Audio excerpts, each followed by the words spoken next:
Hello guys, अस्सलाम वालेकुम। कैसे हैं आप सब लोग? उम्मीद करती हूँ सब पहले की तरह खैरियत होंगे अपने अपने घरों में। तो अल्हम्दुलिल्लाह मैं भी बहुत अच्छी हूँ आप सबकी दुआओं से, और अल्लाह का लाख लाख शुक्र है। तो आज माशाल्लाह से ईद का तीसरा दिन था और दिन है, सॉरी। तो आज मैंने करी थी दावत अपनी नंदों की और दो तीन रिलेटिव से, मतलब कम से कम 15-20 लोगों की दावत थी मेरे घर में, छोटी सी ईद की। तो ये मैं थोड़ी सी प्रिपरेशन कर रही थी यहाँ पे, तो मैं आपको दिखा रही हूँ। तो ये सबसे पहले होता है, मेन होता है कि गोश्त। तो गोश्त आ चुका था तो वो सबसे पहले वॉश करके रख रही थी, और मैंने सबसे पहले मीठा बनने के लिए रख दिया था, क्योंकि मीठा सबसे ज़्यादा टाइम लगाता है बनने में। तो मैंने सोचा पहले मीठा बना लेती हूँ, उसके बाद में ये सब काम करती रहूँगी तो धीरे धीरे गैस पे मीठा बनता रहेगा। तो यहाँ मैंने गोश्त पूरा अच्छे से वॉश कर लिया था 3-4 पानियों से। देखा आपने, टंकी के नीचे हल्की हल्की टंकी चला के मैं टंकी के नीचे हमेशा वॉश करती हूँ। तो मैंने ये गोश्त निकाल लिया था अखनी के लिए।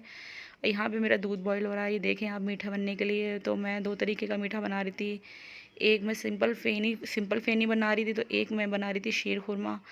तो यहाँ पे दोनों चीज़ें मैं बना रही हूँ। तो ये आप लोग देखते रहना, मेरे साथ बने रहना, मेरे वीडियो में पूरा व्लॉग मेरा देखना। तो यहाँ मैंने अखनी के लिए गोश्त अलग कर लिया था, और मैंने लहसुन और प्याज और हरी मिर्च वगैरह इसमें डाल दी, सौंफ डाल दी, जो भी बेसिक चीज़ें जो अखनी में यूज़ होती हैं वो मैंने सब डाल दी। तेज़पात के पत्ते और सूखी वाली धनिया और नमक और पानी, जितना भी मुझे पानी चाहिए उतना पानी ऐड करके मैं इसमें प्रेशर कुक कर लूँगी। सिर्फ एक सीटी, क्योंकि ये चिकन है तो चिकन गाइस बहुत जल्दी गल जाता है।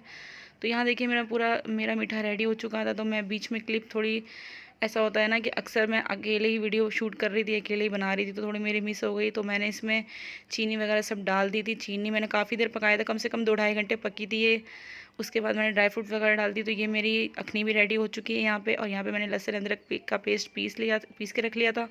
फ्रेश पीसा था, ताकि वैसे तो रखा हुआ था लेकिन मैंने कहा फ्रेश पीसूँगी, क्योंकि फ्रेश में अच्छी सी स्मेल आती है, तो अच्छा टेस्ट उसका ज़्यादा आता है। तो यहाँ मैंने लिया था बड़ा सा भगोना, क्योंकि जाहिर सी बात है ज़्यादा सालन था तो बड़ा सा भगोने में डाल के बनाया। तो यहाँ मैं चेक कर रही थी कि तेल अच्छे से गर्म हुआ है या नहीं। तो यहाँ पे मैंने सारा प्याज जो था वो तेल में डाल दिया है। तो बहुत ही ज़्यादा एहतियात से डालें जब भी डालें, क्योंकि देखिए कितनी ज़्यादा स्टीम बन गई है, और बिल्कुल मेरे तो हमेशा हाथ जल जाते हैं। तो मैं इसमें इसे अच्छे से क्रिस्पी क्रिस्पी फ्राई करूँगी। और यहाँ पे मैंने डाला है नमक, बिल्कुल चुटकी बराबर, चुटकी से थोड़ा कम, या आप थोड़ा सा ज़्यादा डालना चाहे तो डाल सकते हैं, क्योंकि फिर तेल में नमक हो जाता है, इसलिए मैं कम डालती हूँ। इसका राज ये है कि इससे थोड़ा ना प्याज जो है वो क्रिस्पी हो जाता है, जल्दी जल्दी सॉफ्ट हो जाता है। यहाँ पे मेरा प्याज अच्छे से भुन रहा है, प्याज हो चुका है। तो मैं इसे इस प्रोसेस पे निकाल लूँगी, क्योंकि अगर मैं ज़्यादा देर के लिए छोड़ूंगी तो ये बहुत ज़्यादा ब्लैक हो जाएगा, फिर कौरमे का टेस्ट भी ख़राब हो जाएगा। तो यहाँ मैं एकदम दानेदार सा कौरमा रेडी करूँगी बना के, तो मैं आपको ज़रूर बताऊँगी। तो यहाँ पे मैंने उसी ऑयल में मैंने जो है ये मखाने फ्राई कर लिए हैं। तो इन्हें भी अच्छा सा क्रिस्पी क्रिस्पी फ्राई करके मैं निकाल लूँगी, 1-2 मिनट फ्राई करूँगी बस खाली। फिर उसके बाद इन दोनों को ठंडा करके मैं इसका एक दरदरा सा पेस्ट बना लूँगी। यहाँ पे मैं डाल रही हूँ कुछ खड़े गरम मसाले, जो भी आपको अच्छे लगते हैं आप डाल सकते हैं, यहाँ पे ऐड कर सकते हैं। तो अब यहाँ पे डायरेक्ट डालूँगी मैं सालन, मतलब हमारा जो गोश्त है। बहुत ध्यान से डालना है, क्योंकि यहाँ पे बहुत ज़्यादा ये चिटकते हैं, आवाज़ आती है। तो मैं धीरे धीरे एहतियात से डाल रही थी। और कैमरा भी देखना होता है गाइस, पकड़ना भी होता है, स्टैंड भी लगाना खुद ही होता है, सेट करना होता है। तो इसलिए मुझे थोड़ी सी दिक्कत हो जाती है, क्योंकि मेरे घर में कोई होता नहीं है। जब मैं वीडियो वगैरह शूट करती हूँ तो मैं अकेले ही करना प्रेफर करती हूँ, क्योंकि किसी के साथ में करो तो चीज़ें कुछ गलत हो जाती है, जिस तरीके से हम चाहते हैं उस तरीके से नहीं हो पाती हैं। तो यही होता है ईद में, तो यही होता है कि सबके आने जाने से ईद होती है, अच्छी लगती है। तो अभी तो मैं कहीं नहीं गई थी, मैं सिर्फ कल अपनी बहन सिस्टर के घर गई थी, जो मैंने आपको दिखाया था। तो बस यही था, अभी मैं किसी के घर नहीं गई। तो हम लोगों ने आज करी थी सबकी दावत, तो आज हमारे घर सब लोग आने वाले हैं। तो मैं कर रही हूँ तैयारी, फिर हम लोग जाएंगे, देखें किस किस के घर जाते हैं। तो ईद तो ये है कि ईद तो एक हफ़्ते चलती रहती है, कई के लोग तो महीने भर तक ईद की खुशी मनाते रहते हैं, घूमते फिरते रहते हैं, जाना आना करते रहते हैं। तो यहाँ पे अदरक लहसुन का पेस्ट डाल दिया था मैंने, इसे डालकर कम से कम मैं 10-15 मिनट भूनूंगी गाइस। तो इसके बाद मैंने नहीं बना दिखा पाया कौरमा, क्योंकि गेस्ट आ चुके थे। तो मैंने सालन को साइड में रख दिया था, वो पूरा रेडी हो चुका था। तो यहाँ पे मैं बना रही थी दही फुल्की। तो ये दही फुल्की तो सबसे ज़्यादा मेरी फेवरेट है। किस किस की फेवरेट है मुझे ज़रूर बताना। और खाने में दावत में ये वाली डिश ना हो तो बस सब कुछ अधूरा लगता है। तो मैंने इसका पूरा रायता तैयार करके रख लिया था। तो यहाँ पे मैं जल्दी जल्दी से इसकी पकौड़ियाँ बना रही थी। तो पकौड़ियों का ये होता है कि पकौड़ियाँ जितनी अच्छी से बनी होती, जितनी अच्छी फूली और सॉफ्ट सॉफ्ट होती हैं, उतनी ज़्यादा खाने में इसका टेस्ट अच्छा बढ़ जाता है। तो बस यही है कि पकौड़ियों पे बनाते टाइम ज़्यादा ध्यान दें आप लोग। तो मैं हमेशा पकौड़ियों को अच्छे से बनाने की कोशिश करती हूँ। तो माशाल्लाह से मेरी पकौड़ियाँ हमेशा अच्छी बनती हैं। तो यहाँ पे मैं सारी फ्लिप कर रही थी क्योंकि ये छोटा पैन है, तो इसमें मैंने, वैसे मैं बड़ी कढ़ाई में बनाती हूँ लेकिन थोड़ी सी जगह का ना मुझे इशू हो रहा था। इस टाइम सब कुछ फैल रहा था मेरी किचन में, इसलिए मैंने सोचा कि छोटे पैन में मैं जल्दी से फटाफट से फ्राई कर लेती हूँ पकौड़ियाँ, क्योंकि और कुछ काम तो था नहीं। तो मैं इसलिए थोड़ा सा ना एहतियात से कर रही हूँ कि तेल ऊपर ना आए, छोटा है। अब मैंने गैस का फ्लेम हाई कर दिया, तो ये मैंने निकाल ली हैं पकौड़ियाँ। अब मैं आपको दिखाऊंगी डालते हुए इसमें। ये सारा मैंने इसका रायता जो था वो रेडी कर लिया है। अब मैं इसमें डाल दूँगी धीरे धीरे से। अभी मुझे ये थोड़ा सा ज़्यादा लगेगा इसमें, क्योंकि पकौड़ी पूरी फुल आ नहीं पा रही थी, ज़्यादा छोटा हो गया था। ये डिश छोटी पड़ गई थी, तो मैंने दूसरे बर्तन में फिर ट्रांसफ़र कर लिया था। यहाँ देखिए सब मेरे मेहमान आ चुके हैं, तो यहाँ मेरी नंद आ चुकी हैं। तो अब मैं यहाँ से ईद की मुबारकबाद दे रही हूँ, ईद मिल रही हूँ। तो ये बच्चों को देखें, बच्चे तो और ज़्यादा ईद के हो जाते हैं खुशी। तो ये मेरी छोटी वाली नंद की बेटी है। तो यही होता है ईद में, जब हम मिलते हैं तो बहुत ज़्यादा खुशियाँ होती हैं। तो अब वो आ चुकी हैं मेरी, और उससे छोटी नंद। ये मेरे हस्बैंड से दोनों बड़ी हैं, तो थोड़ा सा मान सम्मान देना ज़्यादा ज़रूरी होता है। वैसे तो नंदों का मान बहुत बड़ा होता है। मैं भी किसी की नंद हूँ, तो नंद का मान तो नंद का ही होता है, नंद की बात कोई ले नहीं सकता।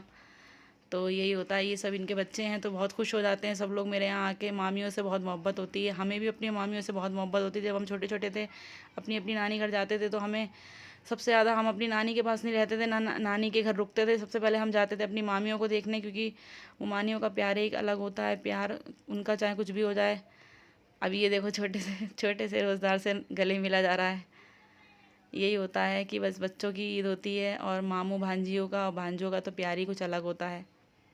तो मेरी यही दुआ है अल्लाह से, और सबके लिए मेरी यही दुआ कि अल्लाह ताला सबके मामुओं को, सबके भांजा भांजियों को, सबके रिश्तों को, अल्लाह ताला सबके रिश्तों को सलामत रखे। आमीन सुम्मा आमीन। तो ये लोग आ गए थे, तो ये लोग बहुत ज़्यादा शर्मा रही थी। तो ये अब अम्मी भी आई हैं, तो ये अब बाजी अब अपनी अम्मी से ईद मिल रही हैं, क्योंकि ये अम्मी से मिल नहीं पाई थी। मैंने तो मिल लिया था पहले ही सासू माँ से अपनी। तो ये आई हैं बेचारी, ये थक जाती हैं क्योंकि ये जीने वगैरह ज़्यादा चढ़ नहीं पाती हैं, तो इन्हें थोड़ा धीरे धीरे आने। ये मेरे जो बाजी है ना, मैंने आपको दिखाया था, जो जिन्होंने मैरून कलर का सूट पहना है, ये साइड में खड़ी है ना, इनके हस्बैंड है ये इनकी बड़ी बेटी है जोया। ये मेहंदी काफ़ी अच्छी लगाती है, इसने मेरे पैरों में मेहंदी लगाई थी। इंशाल्लाह कभी मैं इससे मेहंदी लगवाऊंगी तो मैं आप लोगों को ज़रूर दिखाऊंगी। ये मेहंदी की बहुत अच्छी आर्टिस्ट है। तो यहाँ सब लोगों ने एंट्री कर दी थी। तो बस मैंने सब कुछ रेडी कर लिया था। बस मुझे यही लगता है कि मेहमानों के आने से पहले पहले सब कुछ रेडी हो जाए, क्योंकि अगर कोई इंसान अपना वक्त निकाल के, टाइम निकाल के हमारे यहाँ पे आया है हमसे मिलने, हमें अपना टाइम देना, अगर हम उसके लिए अपना टाइम नहीं छोड़ेंगे तो फिर हमारा बेकार है। तो मेरी यही कोशिश रहती है हर बार कि जब भी कोई दावत हो, कोई भी ओकेज़न हो, तो बस मैं ये सोचती हूँ कि सबके आने से पहले पहले मैं सारा काम रेडी कर दूँ, किचन बिल्कुल फ़ाइनल करके बंद कर दूँ, बस किचन में मुझे जाना ना पड़े, और सब चीज़ रेडी हो जाती। तो माशाल्लाह से यही होता है कि अगर हम अच्छी सोच रखते हैं तो अल्लाह भी हमें अच्छी सोच के साथ हमारी हर चीज़ में हमें कामयाबी देता है। तो यहाँ देखिए पूरे 5 बज चुके थे शाम के, और मेरा सारा खाना वगैरह सब चीज़ रेडी हो गई थी। तो अब मैं सबसे पहले, हम लोग यहाँ पे सिमैया वगैरह एंजॉय करेंगे, क्योंकि ईद हो और सिमैया ना हो ऐसा तो ये बिल्कुल अच्छा लगता ही नहीं है। तो ये मेरी जो नंद है, जो ब्लू कलर के सूट में, ये बहुत ज़्यादा फ्रैंकली हैं, ये बहुत ज़्यादा मजाक करती हैं मुझसे। तो ये काफ़ी खुश हो रही थी, अम्मी से बहुत ज़्यादा प्यार दिखा रही थी। और ये थोड़े बड़े वाले नंदोई हैं, इनके सामने थोड़ा सा ना मुझे थोड़ी सी शर्म लगती है जाने आने में। वैसे हम लोग के घर में इतना नहीं होता कि हम लोग कोई मुँह छुपाएं या कुछ भी, तो ये तो नहीं होता। बस यहाँ पे शुरुआत हो गई थी खाने पीने की। और ये देखें, ये मेरी सासू माँ की बहन है, इनसे छोटी, तो ये भी आई थी ईद मिलने के लिए, इत्तेफाक से ये भी आ गई तो अचानक से। तो फिर इनसे भी मिले। अम्मी बहुत खुश हो गई थी अपनी बहन को देख के। तो अब अम्मी बस इनके साथ ही बैठेंगी, और तो उन्हें किसी से वो नहीं है। और ये खालू हैं मेरे हस्बैंड के, मेरे खलिया ससुर हुए, तो ये भी आए थे। तो अब इनसे ईद मिली जा रही थी। तो ये लोग कैमरा देख देख के बहुत ज़्यादा, थोड़ा सा ना एक होता है, एक ऑकवर्ड फील होता है इंसान को, थोड़ा सा फीलिंग इनकी अजीब सी हो रही थी। तो बस मुझे ये लग रहा था कि कोई कुछ कहे ना, लेकिन ये होता है कि सबको अच्छा लगता है। बस ये है कि थोड़े से पहले टाइम के लोग होते हैं, तो उन्हें थोड़ा सा अजीब लगती हैं ये सब चीज़ें। तो ये बातें तो होती रहती हैं। बस आ जाइए आप सब लोग भी, सिवैयाँ एंजॉय कर लीजिए, शीर खुरमा एंजॉय कर लीजिए, क्योंकि ईद के मौके पर ये चीज़ें बहुत ज़्यादा अच्छी लगती हैं।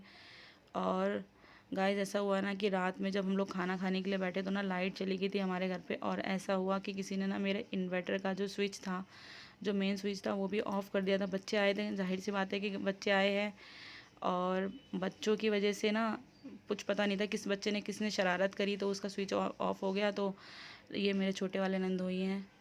तो यही होता है कि बच्चों को अब कह नहीं सकते, बच्चे तो शैतान होते ही हैं।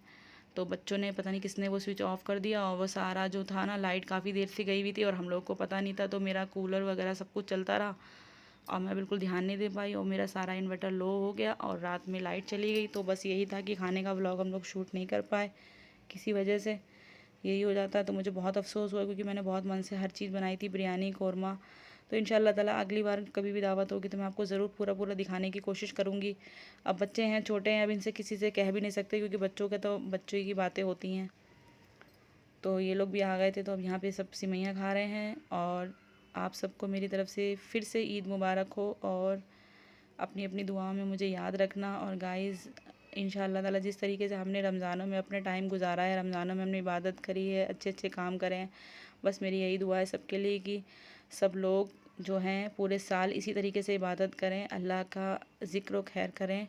तो बस यही मेरी दुआ है आप सबके लिए। और मेरे चैनल पे जो भी न्यू हैं तो आप ज़रूर मेरे चैनल को सब्सक्राइब कर लेना और वीडियो पसंद आए तो ज़रूर लाइक करना।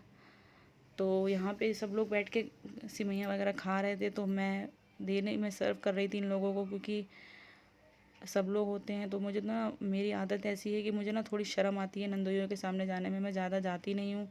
हालांकि मैं इतना मुंह नहीं छिपाती लेकिन फिर भी मैं नहीं जाती क्योंकि मुझे थोड़ा सा ना शर्म लगती है, एक होती है हेजिटेशन, क्योंकि अभी मेरी न्यू शादी हुई है तो ज़्यादा वक्त नहीं हुआ मेरी शादी को। जब थोड़ा वक्त हो जाएगा तो थोड़ा पुराने हो जाते हैं, तो यही होता है कि मुझे अभी थोड़ी शर्म लगती है तो मैं ज़्यादा जाती नहीं। ये लोग मुझे बहुत बुला रही थी लेकिन मैंने कहा आप लोग खा लो, मैं बाद में खा लूँगी। तो ज़रूर बताना मेरे मेरे व्लॉग को देखकर आप लोग इन लोगों में से कई लोग ऐसे जो मेरे व्लॉग को काफ़ी ज़्यादा पसंद करते हैं। तो बस यही होता है। तो वीडियो पसंद आए तो ज़रूर लाइक करना और चैनल को सब्सक्राइब करना। और जब तक के लिए अल्लाह।